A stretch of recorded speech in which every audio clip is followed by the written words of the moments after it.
Thank you very much, John. Brothers, sisters, comrades, Assalamu alaikum, peace be upon you. I'm humbled to be here as a Muslim, an immigrant, and a socialist, to be invited to speak here before you. And I'm very sorry that I missed the march. There was delays on the train. One more reason we need to nationalize the rail. I'm proud to be in this great city and to celebrate the labor movement and the international working class. And today is a significant day because it marks 40 years since the day that Margaret Thatcher came to power. And I can't think of a better way to stick two fingers up to her and everything she stood for than by mobilizing on this day and showing her that despite her barbaric attack on the working class, on the unions, on the people of the Northeast, that you are still here, you are persisting, you are resisting, and you are still on the streets. So congratulations to all of you. And I use the word barbaric deliberately because the legacy of Thatcher can best be summarized as barbarism. And we shouldn't forget that she ushered in this age of neoliberalism, of privatization and deregulation, of the collapse of industry and the dismantling of the welfare state. That her greatest achievement was Tony Blair, who carried on that legacy. Caused the deaths of countless people here and abroad in illegal wars, and who paved the way for 9 years of austerity that we have now suffered under. And I think more than ever, the words of Friedrich Engels and Rosa Luxemburg stand today that the choice before us is socialism or barbarism. And when I say barbarism, you can see exactly what I mean in the grotesque levels of inequality and poverty that are now prevalent in British society. There are 14 million people living under the poverty line, 4 million of them children. That is 1 in 5 pensioners and 1 in 3 children in this country are living in poverty. Homelessness has more than doubled since 2010, which now means that every 1 in 200 people in this country is homeless. 80% of them in work. And this is while there are 216,000 properties which are empty. And there are 1 million people who depend on food banks. Universal credit has been proven to be deliberately cruel, punishing the most vulnerable people in society and depriving them of the support that they desperately need. Our NHS is crumbling. People are dying on trolleys and hospital corridors, and over 300 nurses committed suicide in the last year. Schools are reducing to 4 days a week because they can't afford to pay their electricity bills. There were head teachers last week running in the London Marathon to raise money to buy pens for their schools. And with youth services, mental health services, and education support stripped to the bone, coupled with this abject poverty, is it any surprise that young people who don't see any future for themselves are being trapped in this cycle of violence and desperation? And lastly, we should never forget that the richest borough in this country decided to save £5,000 by installing flammable cladding on a tower block in London, which killed 72 people. They said they couldn't afford sprinklers. And today, 2/3 of the surviving families are still living in temporary accommodation. There are 400 tower blocks around the country that still have the exact same cladding as Grenfell Tower, and nothing is being done about it. And I think the lesson and the line we should understand from this is that these people are criminals. And during these 9 years of austerity, the Tories have had £200 billion to spend on nuclear weapons of mass destruction that they hope we'll never use. They have millions of pounds to spend on fighter jets and bombs to drop on the people of Afghanistan and Syria and Iraq and Yemen.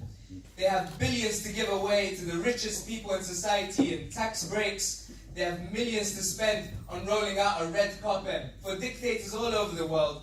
And the most unpopular person in the world, that orange monstrosity, Donald Trump. And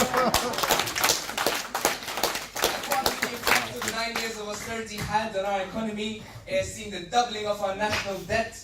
Both Osborne and Hammond have never met a single one of their targets on reducing the budget deficit. And in the last 9 years, they have sucked £100 billion out of our economy. which has put us on the brink of another recession. Austerity was always a political choice, and it's been successful in its aim. It hasn't been a failure, it's been successful because it has redistributed the wealth even more than it was already from the poorest in society to a smaller and smaller number of people right at the top. At the moment, there are less than 30 people in the world who have the same amount of wealth as the poorest 3.5 billion people in the world. It is unacceptable, and we cannot stand for it. And comrades, we don't have to stand for it, and we do have the power to resist, and that power lies in our ability to organize collectively. They may have the money and the state institutions and the media, but we have the people. And we outnumber them. As Bob Crow famously said, if we all got together and spat, we could drown their expletives.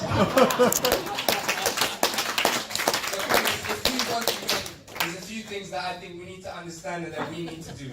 And the first is that we cannot let Brexit divide us. Our enemy is not the person who voted the opposite way in 2016. It is and always will be our ruling class, the political class, and the financial elite. And that's what we need to focus on. Secondly, we cannot let the racists divide us. The overwhelming majority of ethnic minorities and migrants in this country are part of the working class, and they are a part of our labor movement. And similarly, we have more in common with the working class of every other country in this world than we do with our own political class. And we need to remember that. Our enemy will never be the migrant who comes to this country, will never be the refugee who risks their lives to cross the Mediterranean Sea to try and get here. And the £7 million that Theresa May spent to build a wall in Calais, the money that she has paid to companies like G4S and Serco to run detention centres like Yarlswood, and the millions spent on chartered flights to deport Windrush citizens and Afghan children, the cost of the warships that are currently patrolling the Libyan coast to stop refugees coming. That money could have been used to accommodate all those people, to let them contribute to our society, and then some. So the next time that Nazi Tommy Robinson comes around here, I want you all to have your milkshakes ready. Thirdly, I think we need to fight against war and against climate change. These are issues that are inextricably linked to the struggles of working people. I think the arms industry is central to the financialization of our economy, and it is working against us. And we have the resources and the technology to transfer the jobs in the arms industry to industries that invest in renewable energy and they work on making the world a better place, not destroying it. All that's lacking is the political will, and that's why we need to fight for it. It's like Tony Benn said, if we have the money to kill people, we have the money to save people. And that has to be central to what we fight for.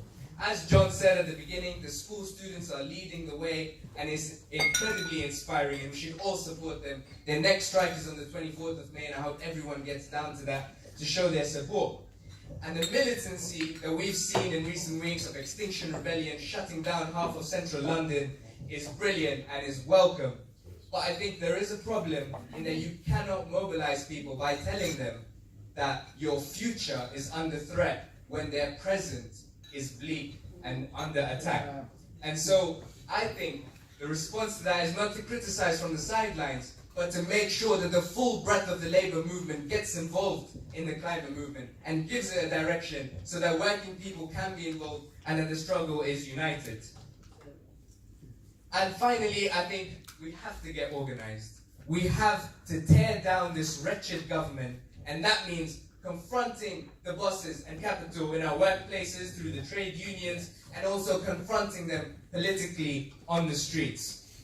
And that means fighting back against the attacks on the left and on the social movements and on the trade unions. It means standing with the people of Palestine and being on the national demonstration on the 11th of May. It means being loud and proud in anti-Zionism. It means standing with our Kurdish brothers and sisters. And I want to take this opportunity to give my solidarity to the hunger strikers, including Imam Sis and Cardiff, who is now well over 100 soldiers of the hunger strikers on the 5th of Feb. we have a unique opportunity with Jeremy Corbyn, a man of the movements who has always supported the Labour movement and who has opposed austerity and war for as long as he's been involved at the helm of the Labour Party.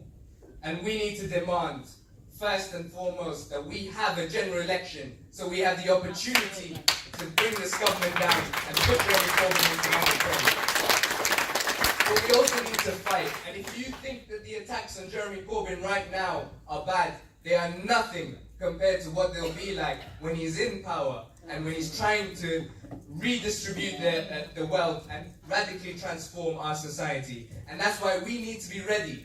And we need to have a strong and independent movement that is capable of mobilizing in defense of him and also to hold him to account and to push him further to the left and make sure that he can achieve the kind of manifesto and the kind of program that working people in this country desperately need.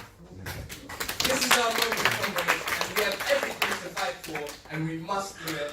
So, solidarity to you all.